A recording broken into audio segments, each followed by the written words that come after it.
Conference time. Welcome to Pacific Ashtanga Yoga Shala Conference. We are studying why Ashtanga.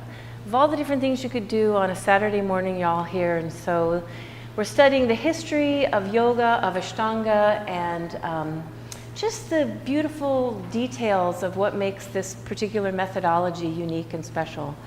And all the weeks that have brought us to this week have to do with history and Krishnamacharya, Patabi Joyce, Desikachar, Iyengar, Indra Devi, to say that all these beautiful types of yoga have pretty much the same poses, but all these different types of yoga have a different methodology in how we actually do the pose or move in and out of the poses. And Ashtanga is unique in that it is a vinyasa-based practice. It is a breath practice. So there's something in that all of you were attracted to, that made you come here for the first time, and even if you felt stiff and even if you felt like you couldn't do a lot of the practice, something in you said yes to this practice. This feels like home to me. This feels like something that I could love.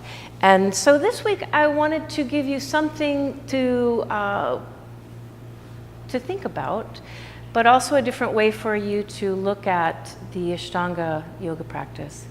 And I want to start with a couple Sanskrit words that I would really like to be in your vocabulary. And interestingly enough, you cannot see Tomomi, but she is wearing a bright yellow t-shirt that says Sadhana. What does that mean, sadhana?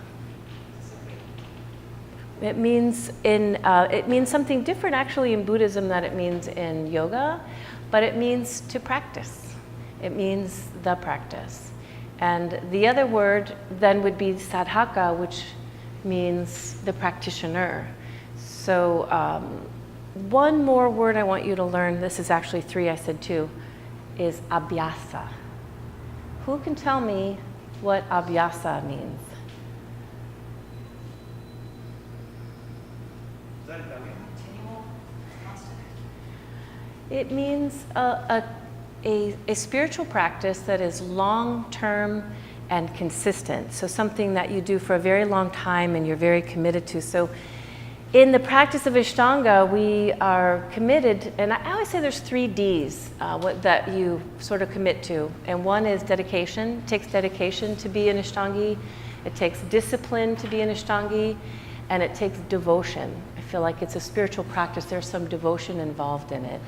And so in that, I kind of always tell this story. It's like, if all of you remember the first time you went to a yoga class and you started taking yoga classes, and maybe for some of you Ashtanga was the first, but for many of you started taking different types of yoga first, and you went to yoga classes that you liked, yoga classes that fit in your schedule, and then yoga classes where the teachers were very nice to you, right? And that's how you started it. And as you fell more and more in love with it, a lot of people then hear about Ashtanga, and unfortunately, a lot of times people are sort of afraid of it for a while.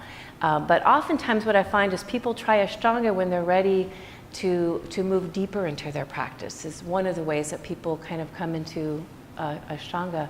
But something called you to an Ashtanga class and you went to it, and oftentimes what people tell me is that it felt like coming home to something. Maybe if you've done it for the first time, it still had this feeling for you that a yes, like something that felt very familiar to you.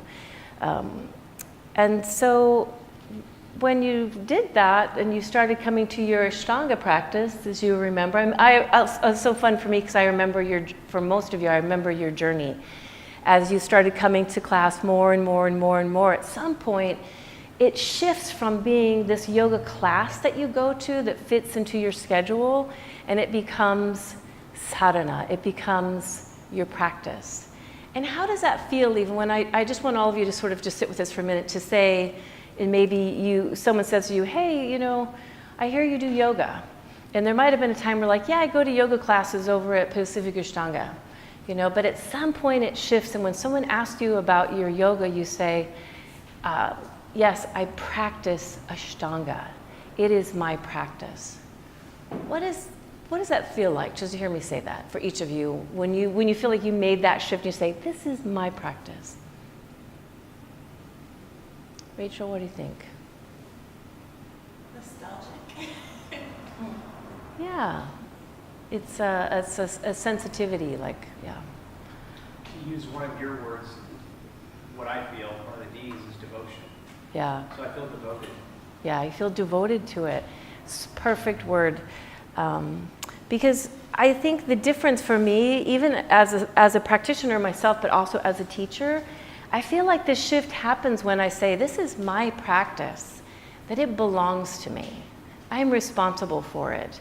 A difference between just this being something I do, it's like it has this precious quality or this devotional quality to it that what I want to say to all of you is when that shift happens and you feel like this is my practice, it's a relationship then. So you have a relationship with your practice. Joy, how long have you been practicing? 16 years. So for 16 years, Joy has had a relationship to her practice. And like any relationship, I like to compare it to marriages. Karen was here on Sunday, and she said that she was married to her husband for 32 years. So Joy's been married to her practice for 17 years. But it's similar, you know, there's this beginning part where we just fall in love.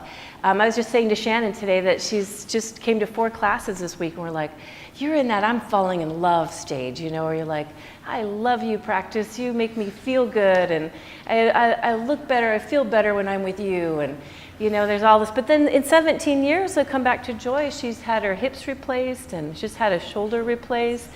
And so there's these chapters of being in this relationship where it changes, you know, but after 2 hip surgeries and 1 shoulder replacement, she's on her mat, you know, and it's beautiful. And I think that is what makes it a practice. I'm reading a book, and it was a book about, it's a love story, and someone loses their partner in this love story, but he describes when they were falling in love.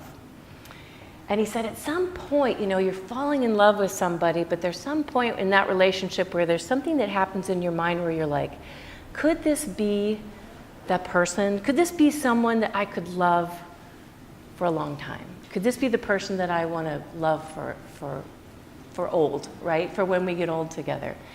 And we kind of all remember when that happened in our relationships, you know, and you had someone and you're like, this is different love. You know, they're all different types of love, but you're like, this is different love. This is the love that I want to last through all the different changes and things that happen, because, you know, love isn't always the same. And I feel like when you say this is my practice, that is your relationship with your Ashtanga practice, your yoga practice, is that I'm going to do this for as long as I can breathe, and like Joy, like things are going to break, you know. I'm going to have my good months, my good years. I'm going to have broken periods, and I'm going to keep coming because I'm committed to this relationship. I'm committed to this practice serving me in my life for the rest of my years, really. And I think that is something that is so beautiful. And you know, we've all heard this before in our life. When the student is ready, the teacher will appear. And over all my years of teaching, people always say to me, oh, I wish I had started the practice when I was younger. Everybody says that, right? But the truth of it is, and I believe this, you find the practice when you're supposed to.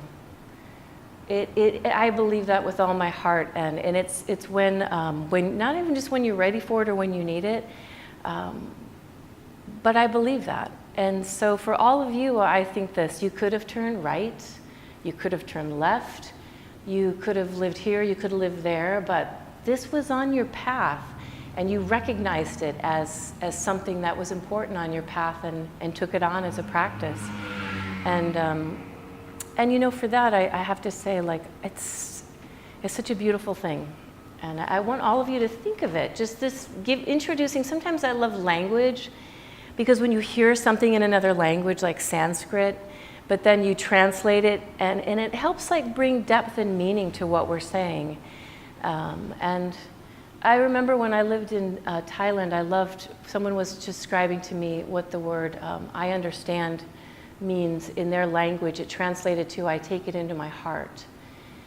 And it just gave the word I understand like a different depth to me. And so I think for all of you to hear me say to you, this is your practice. Or for you today to just sit with this and go, you know what? This is my practice. And I plan on doing this for a very long time. I think it brings different meaning for us when we say that.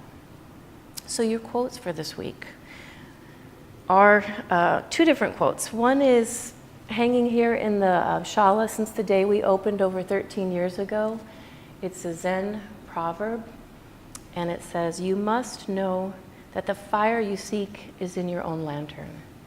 And I think that the Ashtanga practice is something that for a lifetime, this practice will always be within us and not something we seek from without. And B.K.S. Iyengar said, "Sadhana is not just a theoretical study of yoga text. It is a spiritual endeavor. Oil seeds must be pressed to yield oil. Wood must be heated to ignite it and bring the hidden fire from within. In the same way, the sadhana must be consistent in his practice to light the divine flame within himself." As always, I just honor all of you that are following us all over the world, and all of you. I really love having this beautiful relationship with you and your relationship with your practice. Namaste.